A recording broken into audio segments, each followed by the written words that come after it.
My panelists on the stage, and ladies and gentlemen, this is indeed a very special evening for all of us, that we have come to the Golf Club Lucknow not to play golf, but to have a discourse of Rumi.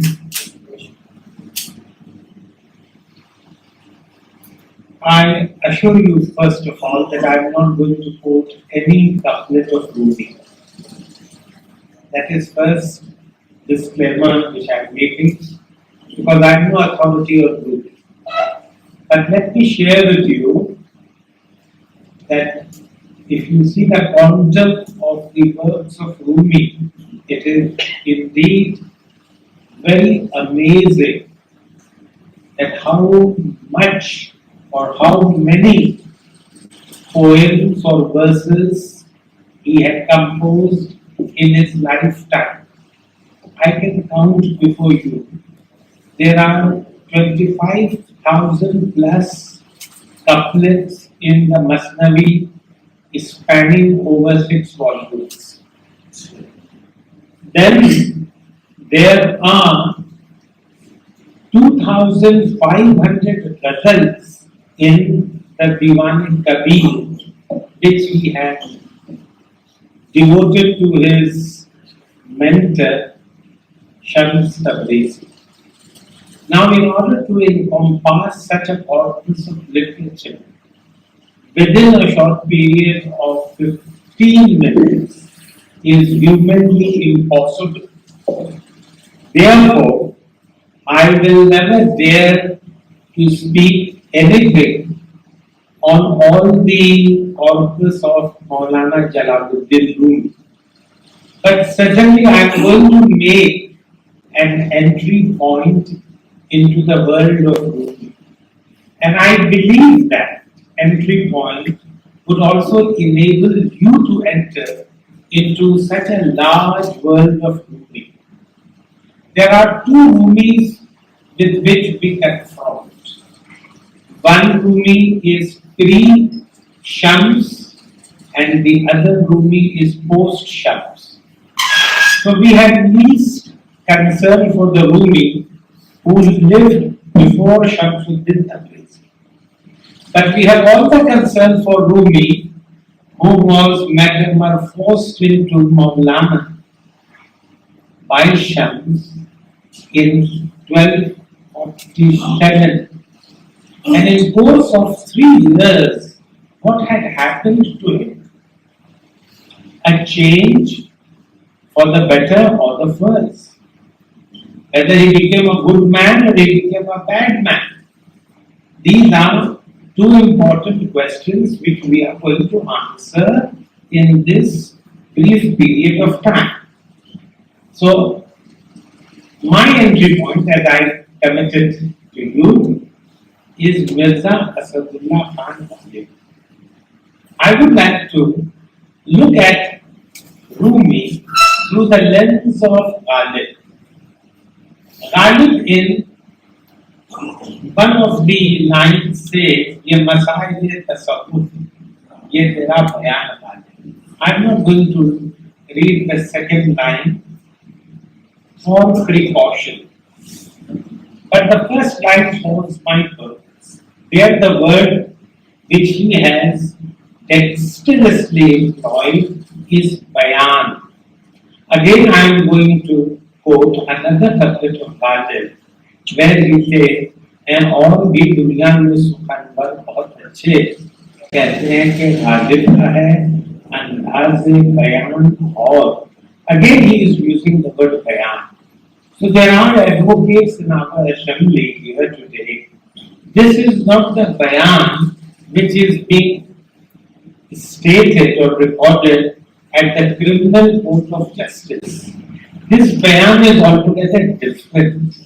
This bayan is not the statement, it is poetry.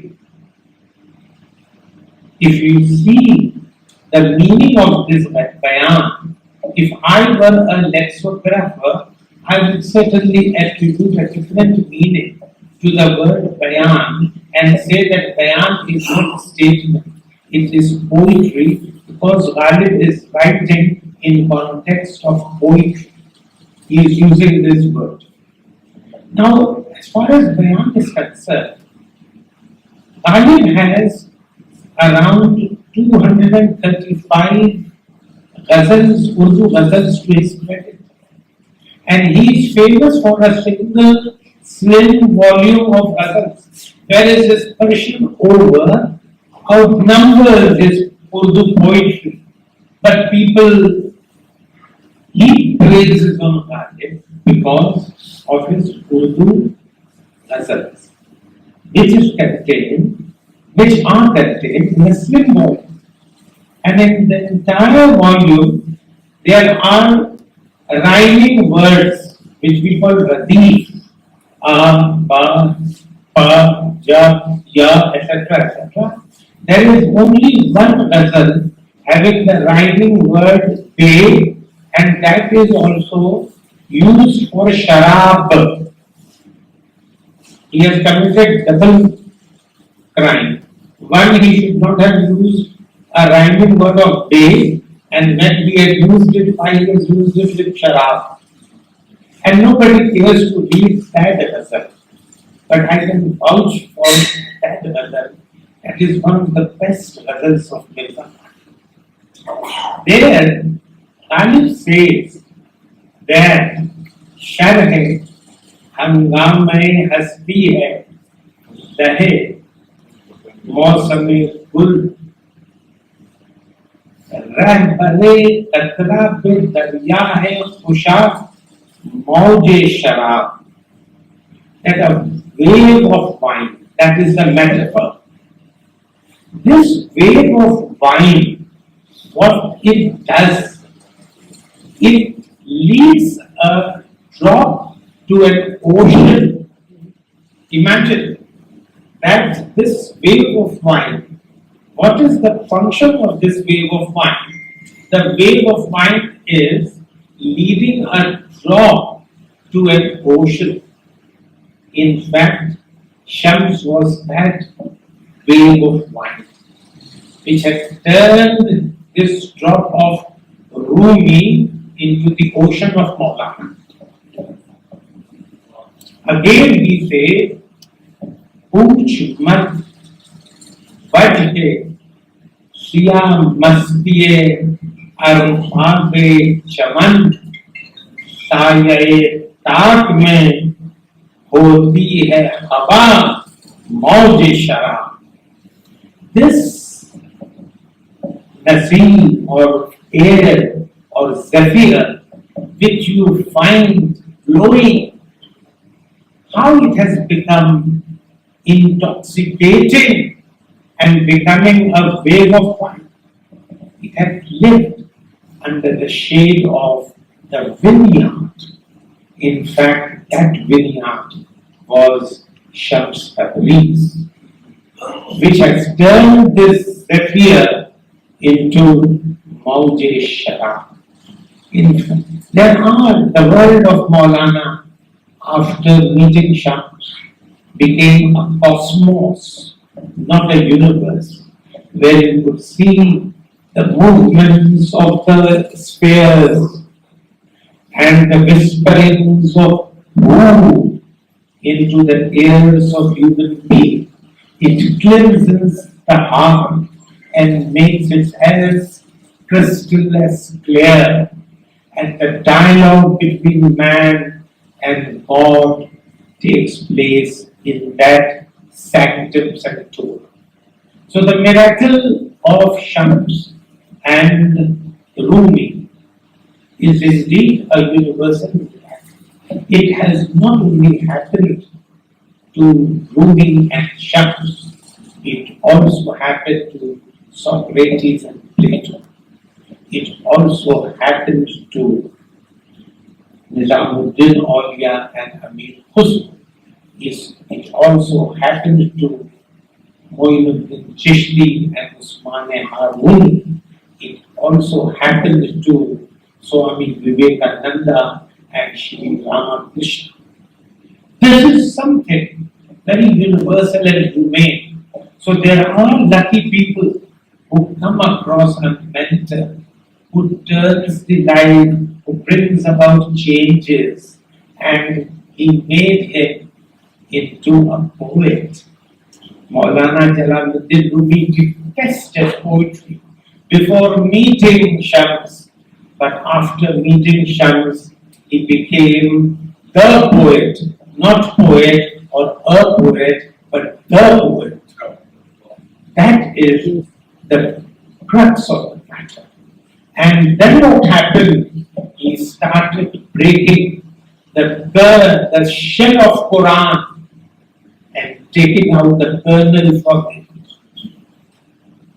which he time and again says in his Masnavi. And I have given you my promise that I am not going to quote a single couplet of Rumi, but I do want to share what I know Rumi and how I perceive Rumi.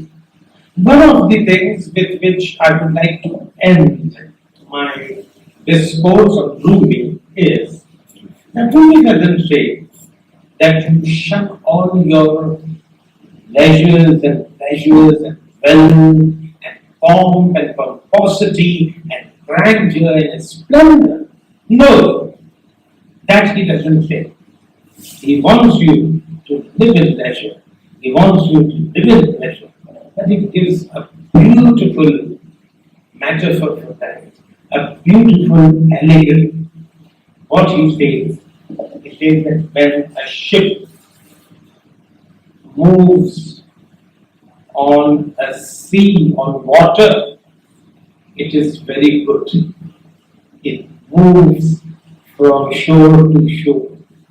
But when water enters into the ship will go down. You must have wealth. You sail on wealth. Don't allow the wealth to enter into you. I think so. With these words, I must end my deliberation. Thank you very much.